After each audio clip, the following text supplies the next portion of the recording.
आणि रयत शिक्षण संस्थेने ती मान्य केली। त्यांना आपण दुधवाच्या हायस्कूलमध्ये नोकरी उपलब्ध करून दिली। एका दृष्टीनं आम्ही आज शहीदांच्या संदर्भामध्ये आम्ही केलेली एक प्रकारची ही आमची श्रद्धांजली आहे। निमित्त पुण्याला क्रीडा स्पर्धा आम्ही आयोजित केली होती।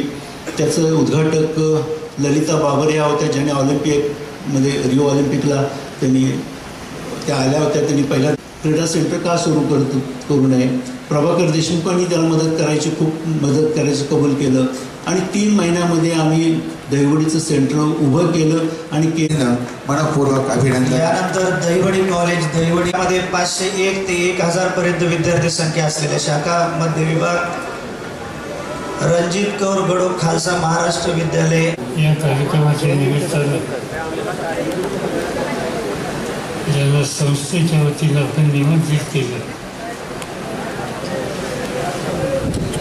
आणि पहिला पाणी फाउंडेशनच्या कामांमधून असं आहे की प्रत्यक्ष भेट देणे याच्यातूनच काय, पण त्याच्यावर काय काय कामं चालली आहेत, त्यांना मशिनरी उपलब्ध करून देणे, त्यांना निवळ फक्त जायचं आणि भेट द्यायची आणि शो करायचा, याच्यापेक्षा या कामांसाठी आवश्यक असणारे पैसे, या कामांसाठी आवश्यक असणारा लोकसहभाग, या कामांसाठी आवश्यक असणारी मशिनरी ती कशी उपलब्ध होईल। मग ती जलसंपदा खात्याची असेल, काही प्रायव्हेट लोकांची, खाजगी लोकांची असेल, याच्यावर बारकाईने माझं लक्ष आहे आणि जिथे जिथे मशिनरी लागत आहेत त्या ठिकाणी मी स्वतः त्या उपलब्ध करून देण्याचा प्रयत्न करतो। त्यामुळे खऱ्या अर्थाने पालकमंत्री म्हणून जाऊन फक्त फोटो काढायचे कुठेतरी आणि पेपरमध्ये द्यायचे याच्यावर विश्वास न ठेवता कृतीशील पद्धतीने, म्हणजे काल मला आठवतं आहे की पवार साहेबांनी देखील कुठेतरी अशी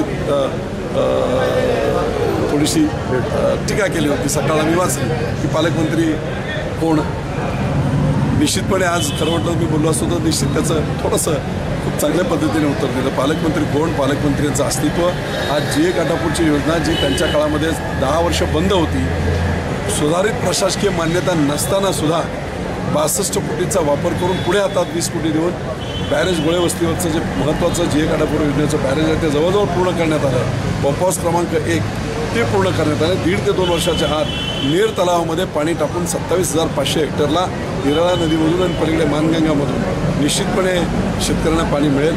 पालकमंत्र्यांचं अस्तित्व हे फक्त फोटो काढून नसणार, कृतीशील पद्धतीने।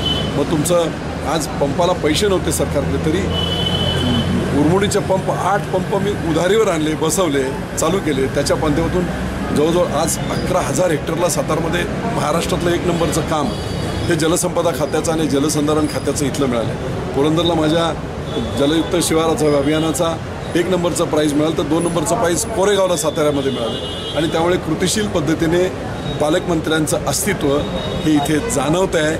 फक्त फोटो काढण्यापुरता किंवा मग थंड हवेच्या ठिकाणी टंचाईच्या मीटिंग घेणे याच्यावर माझा विश्वास नाही आणि म्हणून माझ्या कृतीशील पद्धतीने पालकमंत्र्यांची अस्तित्व हे लोकांना जाणवतं आहे। कदाचित फोटोमधून त्यांना दिसत नसतील किंवा त्यांच्या आमदारांना दिसत नसेल आणि म्हणून मला टीका नाही करायची, परंतु कृतीशील पद्धतीवर विश्वास ठेवणे याच्याकडे माझा कटाक्ष असतो आणि म्हणून वांग मराठवाडे आता मी टार्गेट केलेलं आहे। 100% 1-1.5 वर्षाच्या आत सातारचे वांग मराठवाडे पूर्ण करणार, 15 वर्ष अटकलेले आहे। नागेवाडी प्रकल्प 12 वर्ष बंद होता, थोडासा अडचण शेतकऱ्यांची संपून तिथे मी 5,500-6 हजार हेक्टरला पाणी देऊ शकलो आहे।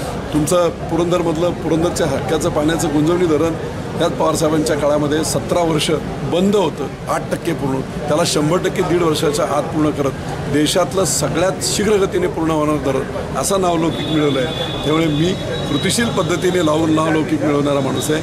फोटो काढून पेपरला देऊन त्याच्यातून अस्तित्व दाखवणारा मी माणूस नाही, असं मी विनम्रपणे आदरणीय पवारसाहेबांना सांगू इच्छितो।